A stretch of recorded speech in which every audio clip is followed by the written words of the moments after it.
नमस्कार, मी स्वाती. आईची शिदोरी या चॅनलवर तुमचं स्वागत आहे.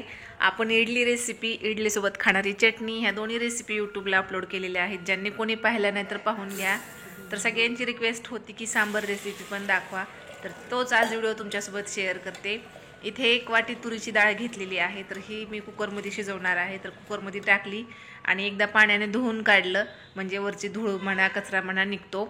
तर आता हे धुवून झालेलं आहे. 1 बटाटं त्याचे साल्ट काढून घेतले आणि थोड्या मोठ्या मोठ्या फुडी करून या डाळीमध्ये टाकल्यात. 2 मिरची त्याचे 4 समान तुकडे केले आणि ते त्याच्यामध्ये टाकलेत.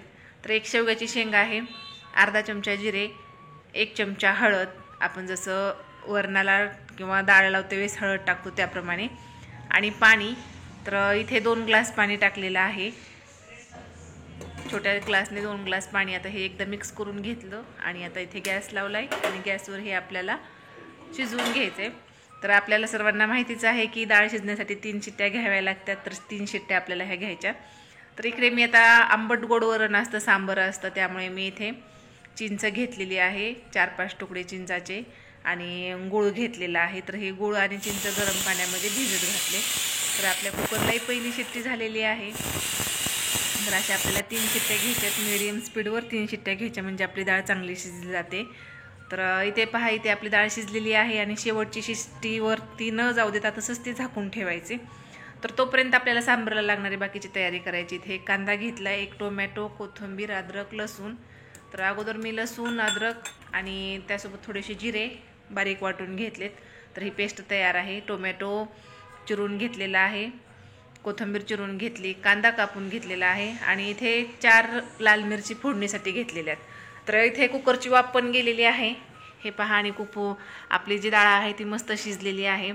तर आता आपल्याला हे हटून घ्यायचे, पण हटून घेण्या अगोदर जे आपण शेवग्याची शेंग त्या डाळीमध्ये टाकलेली होती, तर ती आपल्याला बाजूला काढून घ्यायची. आपण असंच हटलं गेलं तर मग काय होतं, ती शेंग शिजलेली असते आणि त्या डाळीमध्ये पूर्ण त्या शेंगाचं जे साल्ट असतं ते मिक्स होऊन जातं, मग आपल्याला ते काढताही येत नाही.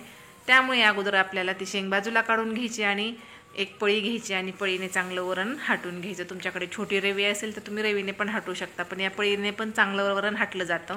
सांबरमध्ये तुम्ही तुमच्या आवडीनुसार भाज्या मिक्स करू शकता. असं मुलं भाज्या खात नाहीत, तर त्यामुळे आपण कोणत्याही भाज्या त्यामध्ये मिक्स करू शकतो. तर हे पहा, इथे मी ही शेंग बाजूला काढून घेतलेली आहे. तर या शेंगेमधली आपल्याला पूर्ण जे त्याचं ग्रेव्ही आहे ती काढून घ्यायची आणि ज्या काड्या निघालेल्या आहेत ते टाकून द्यायच्यात. तर ही ग्रेव्ही आता आपण या वरणामध्ये टाकून घेणार. आता ते झालं की आपली चिंच पण बघा गरम पाण्यामध्ये टाकलेली असल्यामुळे लगे ही चांगली भिजली जाते. तर थोडीशी हाताने ती चुरून घ्यायची आणि ते एकजीव करून घ्यायचं, गूळ आणि चिंच. आणि आता हे जे पाणी आहे तर ते आपल्याला गाळणीने गाळून टाकायचं. जर आपण तसंच टाकलं तर चिंचेचा जो चोथा असतो तो सांबरमध्ये बरोबर लागत नाही, त्यामुळे चाळणीने ते गाळूनच घ्यायचं. आणि परत एक थोडंसं पाणी टाकायचं. पाणी टाकलं की मग ते चांगली ग्रेव्ही निघते आणि वरती चोथा राहतो. तर हे पहा, इथे असं राहिलेलं आहे. तर हा चोथा आपण टाकून द्यायचा. आता याच्यामध्ये आपण शेंग टाकली, चिंच, गूळ टाकलं, तर हे एकजीव करून घ्यायचं. तर आता इकडे सांबरची तयारी करायची. इकडे गॅस लावला, गॅसवर कढई ठेवली, कढईमध्ये तेल गरम झालं की 1 चमचा मोहरी चांगली तडतडली गेली. किंचितसे जिरे, आपण जिरे 2-3 वेळेस वापरलेले आहेत त्यामुळे थोडेसे टाकायचे. 4 लाल मिरची, लसूण, अद्रक आणि जिरेची पेस्ट, उभा चिरलेला कांदा खूप बारीक चिरायचा नाही, त्याचे मोठे असे उभा चिरून घेतलेला आहे. आणि हे चांगलं थोडा वेळ तेलात परतून घ्यायचं. गॅसची स्पीड मिडियमच ठेवायची आणि हे चांगलं परतून घ्यायचं.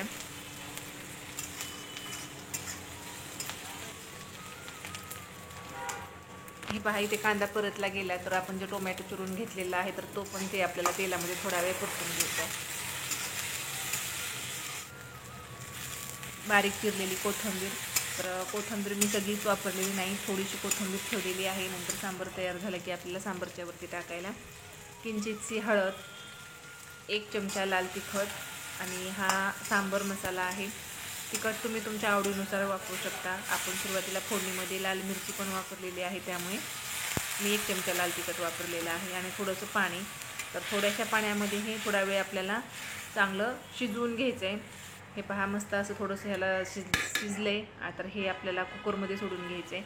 तर आता मी सांबर इथून पुढचं जे आहे ते कुकरमध्ये बनवणार आहे, त्यामुळे फोडणी कढईमध्ये टाकून घेतली आणि ती फोडणी आता हे कुकरमधल्या डाळीमध्ये सोडलेली आहे. कढईमध्ये थोडंसं पाणी टाकलं, गरम पाणी करून घेतलं आणि ह्या डाळीमध्ये सोडून घेतलं. तर हे एकदा एकजीव करून घ्यायचं. आणि आता इकडे गॅस लावलेला आहे. तर आता ह्या गॅसवर आपल्याला हे कुकर ठेवून घ्यायचं आहे आणि चांगलं उकळवून घ्यायचं आहे.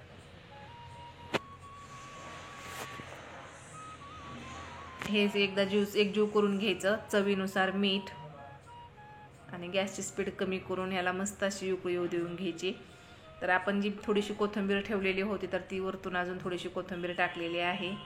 आणि हे आपलं मस्त असं सांबर तयार झालेलं आहे. मस्त असा सुगंध सुटलेला आहे आणि सांबर खरंच खूप छान लागतं. या पद्धतीने नक्की तुम्ही एकदा करून बघा. व्हिडिओला लाईक करा, शेअर करा, सबस्क्राईब करा. तर आपलं सांबर चांगलं उकळलं गेले. तर आता मी गॅस बंद केलेला आहे आणि थोडा वेळ असंच हे पूर्ण ताट न झाकता थोडंसं झाकून ठेवलं आहे. आणि आपण इडली सांबर खातो त्यामुळे तर इडली तर अगोदर बनवलेली आहे, चटणी पण बनवलेली आहे. तर आता आपण इथे प्लेट तयार करूया. हे पहा, मी इथे इडली बनवलेली आहे आणि इडलीसोबत मस्त असं सांबर झालेलं आहे. तर तुम्हीही या पद्धतीने नक्की करून बघा. व्हिडिओ पाहिल्याबद्दल धन्यवाद.